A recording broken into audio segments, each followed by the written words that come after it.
বিষ্ণু ইসলাম যখন নামাজে দাঁড়াতেন উটের পচা নারী ভুঁড়ি বিষ্ণুবীর কাঁধে চাপিয়ে দেওয়া হতো। আপনার জীবনে এরকম ঘটছে কখনো? আপনি নামাজ পড়তেছেন, উটের পচা নারী ভুঁড়ি আপনার কাঁধে চাপিয়ে দেওয়া হয়েছে। কয়দিন হয়েছে এরকম? কয়দিন হয়েছে?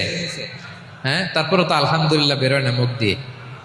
কেমন আছেন হুজুর কোয়েন না, বেশি একটা সুবিধার না, তাই না?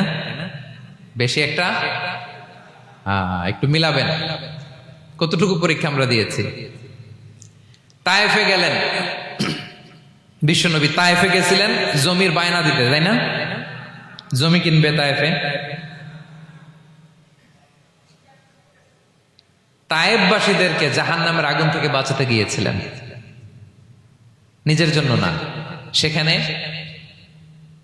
তায়েফের ছেলেরা পাথর মেরেছে বিষ্ণু ইসলামের গায়ে।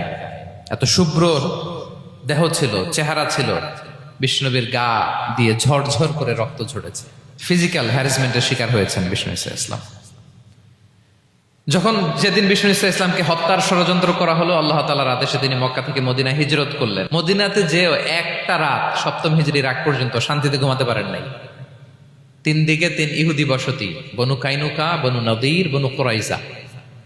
আহা, খাওয়ার মধ্যে বিষ মিশিয়ে দেয়া হয়েছিল বিষ্ণু ইসলামের। বাজুর, খাসির বাজুর রান পছন্দ করতেন। এক ইহুদি মহিলা বিষ্ণু ইসলামের ওই রানের মধ্যে বিষ মিশিয়ে দিয়েছিল। ওই বিষের যন্ত্রণায় মৃত্যুর আগ পর্যন্ত বিষ্ণুনবী কাতরাতেন, এবং উনি ইন্তেকালের সময় ওই বিষের ব্যথা যন্ত্রণাতেই ইন্তেকাল করেছেন। বিষ্ণুনবীর ইন্তেকালটা শাহাদাতের ইন্তেকাল ছিল। বিষ্ণু ইসলাম বলেছেন, ওই যে খায়বার এলাকার ওই মহিলা যে আমার খাবারে বিষ মিশিয়েছিল, সেই বিষের যন্ত্রণা, বেদনা, কষ্ট আমি অনুভব করছি।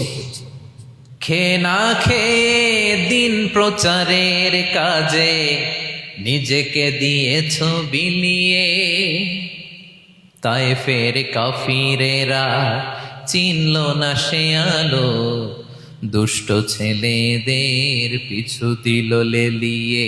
পাথরের আঘাতে ক্ষত বিক্ষত হয়ে সারা শরীর থেকে রক্ত ঝরে।